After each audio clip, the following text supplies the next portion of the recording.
खटीमा ऊधम सिंह नगर से खबर है, जहां विधायक भुवन चंद्र कपरी ने प्रदेश सरकार की गेहूं खरीद नीति को लेकर प्रेस वार्ता कर कई गंभीर सवाल उठाए। उन्होंने किसानों की सुविधा के लिए मंडियों के बजाय गांवों में ही क्रय केंद्र स्थापित करने की मांग की। विधायक कापड़ी ने कहा कि 64 गांवों के विशाल क्षेत्र के लिए मात्र 35 क्रय केंद्र ऊंट के मुंह में जीरा साबित हो रहे हैं। उन्होंने अशोक फार्म, कुआं खेड़ा, बुढ़िया थारू और मझोला जैसे गांवों में पहले से संचालित लेकिन बंद किए गए केंद्रों को तत्काल पुनः शुरू करने की मांग की।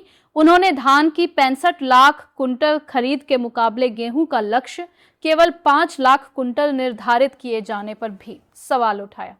उनका कहना है कि सरकारी न्यूनतम समर्थन मूल्य 2585 रुपए प्रति कुंटल है, जबकि बाजार में गेहूं की कीमत लगभग 2000 रुपए प्रति कुंटल तक गिर चुकी है। इससे छोटे किसानों को हर 20 कुंटल पर करीब 11,000 रुपए का नुकसान हो रहा है। विधायक ने भारत अमेरिका व्यापार समझौते का हवाला देते हुए कहा कि अंतर्राष्ट्रीय परिस्थितियों के कारण गेहूं के दाम लगातार गिर रहे हैं। यदि सरकार ने समय रहते पर्याप्त क्रय केंद्र नहीं खोले और खरीद लक्ष्य नहीं बढ़ाया तो सीमांत किसानों के सामने आजीविका का संकट खड़ा हो सकता है। खटीमा से संवाददाता विजय कुमार की रिपोर्ट। हमने सरकार से मांग करी थी कि समय पर गेहूं क्रय केंद्र खोले जाएं और एक सुनिश्चित ऐसी व्यवस्था तय की जाए कि जिससे किसानों के गेहूं को जो है सही मूल्य, सरकारी मूल्य मिल पाए। तो सरकार ने खटीमा में 35 क्रय केंद्र खोले और 35 क्रय केंद्रों में सबसे बड़ी बात यह है कि उसमें 75% जो है उसको मंडी में शिफ्ट कर दिया है कि वो सारे क्रय केंद्र मंडी में शिफ्ट कर दिए हैं गांव में होने की जगह। और मंडी समिति में खटीमा में इतनी जगह नहीं है कि 10-20 ट्राली से ज्यादा वहां खड़ी हो सके। तो कैसे 27 लगभग 25 से 27 जो क्रय केंद्र हैं वो अगर मंडी में आएंगे तो कैसे किसान का गेहूं सरकार खरीद पाएगी। एक तो किसान को आप घर से गांव में जहां सुविधा देनी चाहिए उसे आप मंडी बुला रहे हैं और मंडी में इतनी पर्याप्त जगह नहीं है कि किसान आके वहां अपनी ट्राली लगाकर गेहूं तुलवा सके, खड़ा कर सके। अगर धान के सीजन में यहाँ 5-6 कांटे लगते हैं, उसी में जो है कि यहाँ से लेकर जो है वो चाल तक 24:30 तक लाइन लग जाती है, जबकि धान के बहुत सारे क्रय केंद्र जो है गांव-गांव खुले रहते हैं। उसके बावजूद तो ये व्यवस्था कैसे हो पाएगी। मैंने अभी आरएफसी महोदय से भी कहा है कि भाई आप खटीमा में जो भी क्रय केंद्र हैं उन क्रय केंद्रों को गांव में ही स्थापित कीजिए। और दूसरी बात यह है कि सरकार टोटल मिला के सिर्फ 5 लाख कुंटल ही खरीद रही है, जहां धान 65 लाख कुंटल खरीदा जाता है उसके सापेक्ष जो है कि गेहूं 5 लाख ही खरीदा जा रहा है।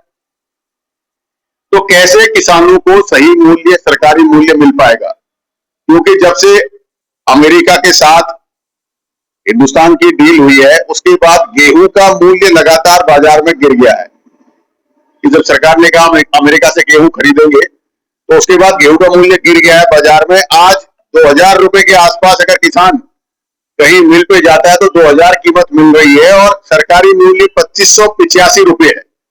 585 रुपए का फर्क है। अगर एक किसान 20 कुंटल भी, छोटी जोत का किसान 20 कुंटल भी अगर गेहूं बेचता है तो लगभग 10,000 से 11,000 तक का उसे नुकसान है बाजार में बेचने पर। तो आज जहां सरकार किसानों की आय दुगनी करने की बात करती है तो सरकार इस व्यवस्था को इतना कठिन क्यों कर रही है। मेरी सरकार से मांग है कि सरकार जो क्रय केंद्र हैं वो गांव में ही खोलें, क्रय केंद्रों की संख्या बढ़ाएं। हमारे यहाँ खटीमा ब्लॉक में 64-65 गांव हैं, उसमें सिर्फ 35 क्रय केंद्र है और गांव भी बड़े बड़े हैं। जैसे हमारे जो है अशोक फार्म में क्रय केंद्र हमेशा लगता था, इस बार उसे नहीं उन्होंने लगाया है। मझोला में क्रय केंद्र नहीं लगाया है, कुआं खेड़ा में क्रय केंद्र नहीं लगाया है। तो ऐसे बहुत सारी जगह है जहां पर पिछले वर्षों तक धान के क्रय केंद्र लगते थे, इस बार सरकार ने नहीं लगाए हैं। तो सरकार ने क्रय केंद्रों की संख्या जो है वो बढ़ानी चाहिए और प्रतिदिन जो उसकी तोल की लिमिट है उस तोल की लिमिट को कम से कम निर्धारित करना चाहिए, क्योंकि जो क्रय केंद्रों में जो उसके जो है कि क्रय केंद्रों को जो लेते हैं धान तोलने के लिए वो कह देते हैं लेबर नहीं है, बारदाना नहीं है, तो उससे किसान के फसल को वो तोलते नहीं है, बहाना बनाकर और फसल बाहर से खरीद कर तोलते हैं। तो सबसे पहली बात तो वहां पर वीडियो रिकॉर्डिंग होनी चाहिए जो भी क्रय केंद्र है वहां कैमरे लगने चाहिए, कितनी तुलाई हुई, और एक दिन की तोल 200 क्विंटल से ऊपर नहीं होनी चाहिए। सबसे बड़ी तो दुर्भाग्य की बात है कि जहां धान 65 लाख कुंटल खरीदा जाता है, तो वहां सिर्फ पूरे प्रदेश में गेहूं 5 लाख कुंटल ही खरीदा जा रहा है, उसके सापेक्ष कुछ भी नहीं है। किसान एक तरफ तो लगातार खाद, बिजली, पानी की महंगा होने से डूबता जा रहा है, और सरकार भी किसान की फसल को न खरीद पाए, तो बड़ा दुर्भाग्यपूर्ण है। तो मेरी जिलाधिकारी से और आरएफसी से और स्थानीय अधिकारियों से ये मांग है कि सबसे पहले तो जो खटीमा के क्रय केंद्र आपने जो पिछली बार चलते थे, उनको दोबारा आप जो छूटे हैं उन्हें आप दोबारा खुलवाइए, और उसके साथ ही जो 75% आपने मंडी में कर दिया है उसको आप गांव-गांव में तोल करवाइए, जिससे कि किसान को सुविधा मिल सके और किसान की तोल हो सके, और तोल की लिमिट प्रतिदिन 200 क्विंटल से ज्यादा ना हो, और समय पर अधिकारी बारदाना जो आपने जिनको ठेकेदारों को आपने ठेका दिया है उन तक समय पर बारदाना जो है पहुंच जाए, बारदाने का बहाना ना हो, जिससे कि किसान की 6 महीने की मेहनत कहीं लूट न जाए। इस बात के लिए मैं आप लोगों के बीच आपके माध्यम से बात रख रहा हूं।